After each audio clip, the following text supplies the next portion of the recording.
بسم اللہ الرحمن الرحیم اللہم صلی علی محمد و علی آل محمد۔ شاہ زنجانی ٹی وی سے آپ کی خدمت میں حاضر ہوں۔ پروگرام میں آج ٹوڈے قبولی دعا کا وقت۔ آج 3 مارچ منگل کا دن ہے اور آج 13واں روزہ بھی ہے۔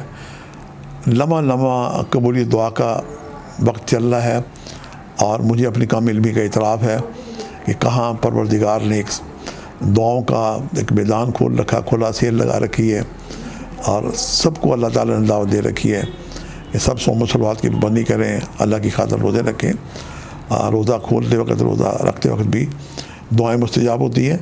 اپنی کم علمی کے اعتراف کے ساتھ آج میں نے جو آپ کے لیے وقت نکالنے کی سعادت حاصل کی ہے، پہلا وقت جو ہے 2:32 سے لے کے 3:02 کا وقت ہے، اور دوسرا وقت جو ہے یہ 12:32 سے لے کے 1:02 کا وقت ہے، اور تیسرا وقت جب آپ روزہ افطار کریں اس وقت مناجات دعائیں پڑھیں، کثرت سے درود شریف پڑھیں، اور اذان کے وقت آپ کی جو حاجت ہے پروردگار سے مانگیں۔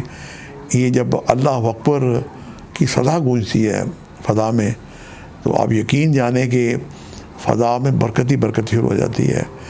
اللہ کی ہیبت، قوت، طاقت سے پوری کائنات جو ہے معروف ہو جاتی ہے، اور میرے نزدیک یہ اسم اعظم بھی ہے۔ آج ایک راز کے ساتھ میں آپ کو ہدیہ کرتا ہوں، لیکن راز میں نے بھی کسی سے بزرگوں سے سنا۔ یہ جو سرنامہ کلام ہے اللہ اکبر، یہ میرے بزرگوں کے نزدیک، میرے نزدیک اسم اعظم ہے۔ اس کے نمبر ہیں 289، 1 کم 290، اسے 289 مرتبہ اول آخر 11 مرتبہ دوسری پڑھ کے پڑھیں، اور مسجد میں افطاری کے لیے کھجوریں بھجوائیں۔ یہ ہدیہ نذرانہ ہے آج کے لیے۔ آپ سے ملاقات کا سلسلہ جاری رہے گا۔ آج کے لیے اتنی اجازت جانے کو اجازت دیجیے گا، بشرط زندگی کا ایک نئے پروگرام کے ساتھ ملاقات ہوگی۔ خدا حافظ۔